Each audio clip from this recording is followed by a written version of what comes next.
ସୁସ୍ଥ ଜୀବନ ଓଡ଼ିଶା ଚ୍ୟାନେଲରେ ଆଜିର ମୁକାବିଲା ସେଉ ଆଉ ପିଜୁଳି ଭିତରେ କିଏ ଜିତିବ ଜାଣିବା ପାଇଁ ଚ୍ୟାନେଲକୁ ସବସ୍କ୍ରାଇବ କରନ୍ତୁ। ଆସନ୍ତୁ ଆଗକୁ ବଢ଼ିବା। ପ୍ରଥମେ ଆସନ୍ତୁ ଆଲୋକପାତ କରିବା ପିଜୁଳିର କେତେଗୁଡ଼ିଏ ଉପକାରିତା ଉପରେ। ପିଜୁଳି ଡାଇବେଟିସ୍ ସୁଗାର ଲେଭେଲ କମ୍ କରେ, ଓଜନ କମାଇବା ସାହାଯ୍ୟ କରେ, ରୋଗ ପ୍ରତିରୋଧକ ଶକ୍ତି ବଢ଼ାଏ, ଚର୍ମ, କେଶ ଓ ପାଚନ ତନ୍ତ୍ର ପାଇଁ ଟନିକ୍ ପରି କାମ କରିଥାଏ। ପିଜୁଳି ଖାଇବା ଦ୍ୱାରା ମନ ପ୍ରସନ୍ନ ରହେ, ଗ୍ୟାଷ୍ଟ୍ରିକ୍ ସମସ୍ୟା ଦୂର ହୁଏ। ଯେଉଁ ବ୍ୟକ୍ତିମାନଙ୍କର ହୃଦୟ ଦୁର୍ବଳ, କୌଣସି କାର୍ଯ୍ୟ କରିବା ପାଇଁ ଡରି ଯାଉଛନ୍ତି, ବ୍ୟସ୍ତ ହୋଇପଡ଼ୁଛନ୍ତି, ସେଇମାନେ ପିଜୁଳି ମୁରାବ୍ବା କରି ରଖି ତାକୁ ଖାଇଲେ ସେହି ସମସ୍ୟା ଧୀରେ ଧୀରେ ଦୂର ହୋଇଥାଏ। ଏହାଛଡ଼ା ଯେଉଁମାନଙ୍କର ହାତ ଗୋଡ଼ରେ ଜଳାପୋଡ଼ା ଅନୁଭବ କରୁଛନ୍ତି, ସେମାନେ ପିଜୁଳି ଖାଇବା ଦ୍ୱାରା ଧୀରେ ଧୀରେ ତାଙ୍କର ଏହି ସମସ୍ୟା ମଧ୍ୟ ଦୂର ହୋଇଥାଏ। ଆସନ୍ତୁ ଦେଖିବା ସେଉ ଖାଇବାର କେତେଗୁଡ଼ିଏ ଉପକାରିତା ଉପରେ। ସେଉ ହାଡ଼ ଓ ମସ୍ତିଷ୍କକୁ ସୁସ୍ଥ ରଖେ, ହୃଦୟକୁ ସୁସ୍ଥ ରଖେ, ପାଚନ ଶକ୍ତିକୁ ବଢ଼ାଏ। ସେଓରେ ଅଧିକ ଜଳୀୟ ଅଂଶ ଥିବାରୁ ଶରୀରରେ ଥିବା ଜଳର ସ୍ତରକୁ ଏହା ବଢ଼ାଇଥାଏ ଏବଂ ଶରୀରରୁ ବିଷାକ୍ତ ଦ୍ରବ୍ୟ ବାହାର କରିଥାଏ ବା ଡିଟକ୍ସିଫିକେସନ କରିଥାଏ। ପିଜୁଳି ଆଉ ସେଓ ପ୍ରତ୍ୟେକଟିରେ କ'ଣ କ'ଣ ମୁଖ୍ୟ ଉପାଦାନ ଥାଏ ଯାହା ଆମ ଶରୀରର କାମରେ ଆସିଥାଏ? ଆସନ୍ତୁ ଦେଖିବା। ପିଜୁଳିରେ ଭିଟାମିନ୍ ସି ପ୍ରଚୁର ପରିମାଣରେ ଥାଏ। ଗୋଟିଏ ଦିନ 100 ଗ୍ରାମ ପିଜୁଳି ଖାଇଲେ 4 ଦିନର ଭିଟାମିନ୍ ସି ର ଆବଶ୍ୟକତା ତାହା ପୂରଣ କରିଥାଏ। ଏଥିରେ ଫାଇବର ଅଧିକା, ପୋଟାସିୟମ, ଫସ୍ଫରସ୍ ଇତ୍ୟାଦି ଅଧିକ ପରିମାଣରେ ଥାଏ। ଏହାଛଡ଼ା ଏଥିରେ ଲାଇକୋପିନ୍, କ୍ୟାରୋଟିନଏଡ୍ ପରି ଆଣ୍ଟିଅକ୍ସିଡାଣ୍ଟ ମଧ୍ୟ ଥାଏ। ସେଓ ବ୍ଲଡ ପ୍ରେସର ଏବଂ କୋଲେଷ୍ଟ୍ରଲ ପେସେଣ୍ଟଙ୍କ ପାଇଁ ଅମୃତ ସଦୃଶ। ଏହା ହୃଦୟରେ ଥିବା ନଳୀ ବା ନଳିକାଗୁଡ଼ିକୁ ଫ୍ଲେକ୍ସିବୁଲ, ଇଲାଷ୍ଟିକ୍, ସଫ୍ଟ ବା ନରମ କରିଥାଏ, ଯାହାଦ୍ୱାରା ଆମର ସାର୍କୁଲେସନ ଠିକ୍ ଭାବରେ ହୋଇଥାଏ। ଲେଡିଜ୍ ମାନଙ୍କ କ୍ଷେତ୍ରରେ ପିରିୟଡ଼ ଜନିତ କ୍ରାମ୍ପ, ପେନ୍ ଏହା ଦୂର କରିଥାଏ। ଏହାଛଡ଼ା ପିଜୁଳି ଗୋଟେ ଭଲ ବ୍ଲଡ ପ୍ୟୁରିଫାୟର ଏବଂ କାଶ କଫକୁ ଦୂର କରିବାରେ ସାହାଯ୍ୟ କରିଥାଏ। ଏହାର ଆଣ୍ଟି କ୍ୟାନ୍ସର ପ୍ରପର୍ଟି ମଧ୍ୟ ରହିଛି। ଏବେ ଆସନ୍ତୁ ଦେଖିବା ସେଉର ମୁଖ୍ୟ ଉପାଦାନ ବିଷୟରେ। ସେଉରେ ଭିଟାମିନ୍ ସି ଯଦିଓ ପିଜୁଳି ଠାରୁ କମ୍ ଥାଏ କିନ୍ତୁ ସଫିସିଏଣ୍ଟ ଥାଏ। ଏଥିରେ ଭିଟାମିନ୍ ଏ ଏବଂ ଆଇରନ୍ ମଧ୍ୟ ଥାଏ। ଆଇରନ୍ ଥିବାରୁ ଆପଣ ସେଉକୁ କାଟିକି ରଖିଦେଲେ ଅକ୍ସିଜେନ୍ ସଂସ୍ପର୍ଶରେ ଆସି ତାହା ନାଲି ରଙ୍ଗ ହୋଇଯାଇଥାଏ। ସେଉରେ ଅନେକ ଗୁଡ଼ିଏ ଫ୍ଲାଭୋନଏଡ୍ସ ଥାଏ। ଏଥିରେ ପେକ୍ଟିନ୍ ନାମକ ଫାଇବର ଥିବାରୁ ଅନ୍ତନଳୀର ସ୍ୱାସ୍ଥ୍ୟକୁ ସେଉ ଧୀରେ ଧୀରେ ସୁଧାରି ଦେଇଥାଏ। ଅନେକ ପ୍ରକାରର ଫାଇଟୋକେମିକାଲ ସେଉରେ ଥାଏ, ଯାହାକି ନ୍ୟାଚୁରାଲ ଆଣ୍ଟି ଇନଫ୍ଲେମେଟୋରୀ ବା ଆଣ୍ଟି କୋଆଗୁଲାଣ୍ଟ କାମ କରିଥାଏ। ବ୍ଲଡ କ୍ଲଟିଂକୁ ସହଜରେ ହେବାକୁ ଦିଏ ନାହିଁ। ଏହାଛଡ଼ା ଏଥିରେ କାଟେଚିନ୍ ନାମକ ପଦାର୍ଥ ଥିବାରୁ ଏହା ଆଣ୍ଟି କ୍ୟାନ୍ସର ପ୍ରପର୍ଟି ଧାରଣ କରିଥାଏ। ସେଓକୁ ସଂସ୍କୃତରେ ସେବମ୍ ବା ସେବଫଲମ୍ କୁହାଯାଏ। ପ୍ରତି 100 ଗ୍ରାମ ସେଓରେ କ୍ୟାଲୋରି 60 ଗ୍ରାମ, ଶ୍ୱେତସାର 13 ଗ୍ରାମ, ପୁଷ୍ଟିସାର 0.3 ଗ୍ରାମ, ସ୍ନେହସାର 0.5 ଗ୍ରାମ, ତନ୍ତୁ ବା ଫାଇବର ଅଂଶ 2.4 ଗ୍ରାମ, ଭିଟାମିନ୍ ସି 4.6 ମିଲିଗ୍ରାମ ଏବଂ ଜଳୀୟ ଅଂଶ 85 ଗ୍ରାମ ଥାଏ, ଯାହାକି ଆମ ଶରୀରକୁ ହାଇଡ୍ରେଟେଡ୍ ରଖିଥାଏ।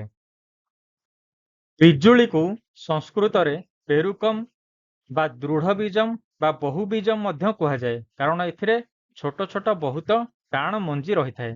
ପିଜୁଳି ତ୍ରିଦୋଷ ନାଶକ ଅର୍ଥାତ୍ ବାତ, ପିତ୍ତ ଏବଂ କଫ ଏହି ତିନୋଟି ଜିନିଷ ଉପରେ ପିଜୁଳିର କାର୍ଯ୍ୟ କରିବାର କ୍ଷମତା ରହିଛି। ପ୍ରତି 100 ଗ୍ରାମ ପିଜୁଳିରେ କ୍ୟାଲୋରି 68 କ୍ୟାଲୋରି, ଶ୍ୱେତସାର 14 ଗ୍ରାମ, ପୁଷ୍ଟିସାର 2.5 ଗ୍ରାମ, ସ୍ନେହସାର 0.95 ଗ୍ରାମ ପାଖାପାଖି 1 ଗ୍ରାମ, ତନ୍ତୁ ବା ଫାଇବର 5.4 ଗ୍ରାମ ଏବଂ ଭିଟାମିନ୍ ସି ପ୍ରଚୁର ପରିମାଣରେ ଅର୍ଥାତ୍ 228 ମିଲିଗ୍ରାମ ଥାଏ, ଯାହାକି ସେଓରେ ଥିବା ଭିଟାମିନ୍ ସି ଅଂଶଠୁ ଯଥେଷ୍ଟ ଅଧିକା। ତେଣୁକରି ମୋର ପ୍ରିୟ ସ୍ୱାସ୍ଥ୍ୟ ସଚେତନ ଦର୍ଶକ ବନ୍ଧୁ, ଆମେମାନେ ଏଥିରୁ ଜାଣିଲେ ଯେ ପିଜୁଳିରେ ସେଉଠାରୁ ଅଧିକ ପରିମାଣରେ ଗୁଣତତ୍ତ୍ୱ ଭିଟାମିନ୍ ସି ଥିବାରୁ ଏହା ଆମ ପାଇଁ ଅଧିକ ଉପାଦେୟ। ପିଜୁଳିର ଅନେକ ଗୁଡ଼ିଏ ଉପକାରିତା ରହିଛି। ସେଉର ବିକଳ୍ପ ଆମେ ପିଜୁଳିକୁ ନିଶ୍ଚିନ୍ତ ଭାବରେ ବ୍ୟବହାର କରିପାରିବା। ଯଦିଓ ବଜାରରେ ସେଉର ଦାମ ଅଧିକା, କିନ୍ତୁ ଲୋକାଲ ଫ୍ରୁଟ ବା ଫଳ ହିସାବରେ ପିଜୁଳିର ମହତ୍ତ୍ୱ କିଛି କମ୍ ନୁହେଁ। କେବଳ ପେସେଣ୍ଟ ମାନଙ୍କୁ ସେଉ ଦିଆଯାଏ କାରଣ ସେଉକୁ ସହଜରେ ହଜମ କରିହୁଏ।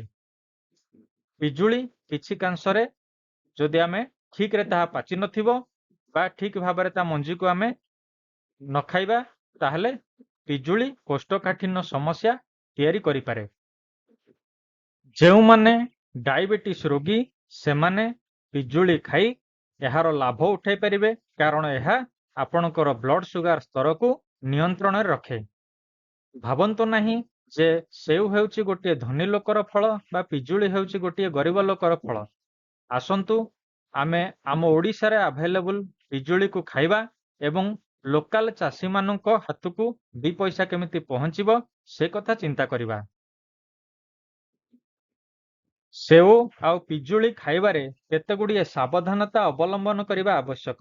ଯେମିତିକି ସେଉର ମଞ୍ଜିକୁ ବିଲକୁଲ ଖାଆନ୍ତୁ ନାହିଁ। ଏହା ଆମ ଶରୀର ପାଇଁ ବିଷାକ୍ତ ଏବଂ କ୍ଷତିକାରୀ। ପିଜୁଳି ଅପେକ୍ଷା ସେଉ ସହଜରେ ହଜମ ହୁଏ, କୋଷ୍ଠକାଠିନ୍ୟ କରେ ନାହିଁ, ତେଣୁ ରୋଗୀଙ୍କୁ ସେଉ ଦିଆଯାଏ। ସେଉକୁ ଚୋପା ସହ ଖାଇଲେ ଏଥିରେ ଥିବା ଫାଇବର ତତ୍ତ୍ୱ ଆମ ଶରୀରକୁ ଯଥେଷ୍ଟ ପରିମାଣରେ ମିଳିଥାଏ। କିନ୍ତୁ ବର୍ତ୍ତମାନ ମାର୍କେଟରେ ଉପଲବ୍ଧ ସେଉର ଚୋପା ଉପରେ ଯେ କୋଟିଂ ଦିଆହେଇଛି କି ନାହିଁ ତାହା ସହଜରେ ଜାଣିହେବ ନାହିଁ। ବେଳେବେଳେ ୱାକ୍ସ କୋଟିଂ ଦିଆଯାଇଥାଏ। ସେଉକୁ ଆପଣ ପୋଟାସିୟମ ପରମାଙ୍ଗାନେଟରେ ଧୋଇକି ମଧ୍ୟ ଖାଇପାରିବେ। ଏବେ ଦେଖିବା ପିଜୁଳି ଖାଇବାରେ ସାବଧାନତା। ପିଜୁଳି ମଞ୍ଜିକୁ କେବେ ବି ଚୋବେଇକି ଖାଇବେ ନାହିଁ। ଖାଇବା ବେଳେ ଯଥାସମ୍ଭବ ଚେଷ୍ଟା କରିବେ ପିଜୁଳି ମଞ୍ଜିକୁ ଢୋକିଦେବା ପାଇଁ ବା ତାକୁ ପକେଇ ଦେବା ପାଇଁ। ଯଦି ଏମିତି ଅଳ୍ପ ଟିକେ ଚୋବେଇ ହେଇଯାଉଛି ତାହେଲେ କିଛି ଅସୁବିଧା ନାହିଁ। କିନ୍ତୁ ଯେମିତିକି ଆମେ ଅନ୍ୟ ଖାଦ୍ୟକୁ ଚୋବେଇକି ଖାଉଛେ ପିଜୁଳି ମଞ୍ଜିକୁ ସେଭଳି ଚୋବେଇକି ଖାଆନ୍ତୁ ନାହିଁ। ଏହାଦ୍ୱାରା କୋଷ୍ଠକାଠିନ୍ୟ ହେବ, ଅନ୍ତନଳୀରେ ବିଭିନ୍ନ ସମସ୍ୟା ସୃଷ୍ଟି ହେବ। ଯେଉଁ ପିଜୁଳି ଗ୍ୟାସ୍ ଏସିଡିଟି ଭଲ କରେ ସେ ବଢ଼େଇ ଦେଇପାରେ। ଖାଦ୍ୟ ଖାଇବା ପରେ ସାଙ୍ଗେ ସାଙ୍ଗେ କେବେ ବି ପିଜୁଳି ଖାଇବ ନାହିଁ। ପିଜୁଳିର ଲାଭ ଉଠାଇବା ପାଇଁ ଆପଣମାନେ ପିଜୁଳିକୁ ଖାଲି ପେଟରେ ସକାଳେ ଦିହିପରେ ଖାଇପାରିବେ। ଆଶା କରୁଛି ଆଜି ଯେଉଁ ତୁଳନାତ୍ମକ ବିଶ୍ଳେଷଣ ହେଲା ସେଉ ଆଉ ପିଜୁଳି ଉପରେ ଆପଣମାନେ ନିଶ୍ଚିନ୍ତ ଏହାକୁ ବୁଝିପାରିଥିବେ। ଯଦି ଭଲ ଲାଗିଛି ଭିଡ଼ିଓଟିକୁ ଲାଇକ୍ କରନ୍ତୁ, ସେୟାର କରନ୍ତୁ ଏବଂ ଚ୍ୟାନେଲକୁ ସବସ୍କ୍ରାଇବ କରନ୍ତୁ। ଆପଣମାନଙ୍କୁ ଅନୁରୋଧ ରହିଲା ପୁଣି ଆସିବି ଏଇଭଳି ଆଉ ଗୋଟିଏ ଭିଡ଼ିଓ କିଛି ମହତ୍ତ୍ୱପୂର୍ଣ୍ଣ ସ୍ୱାସ୍ଥ୍ୟ ଉପରେ ସୂଚନା ନେଇ। ସେ ପର୍ଯ୍ୟନ୍ତ ବିଦାୟ ଦିଅନ୍ତୁ। ଧନ୍ୟବାଦ।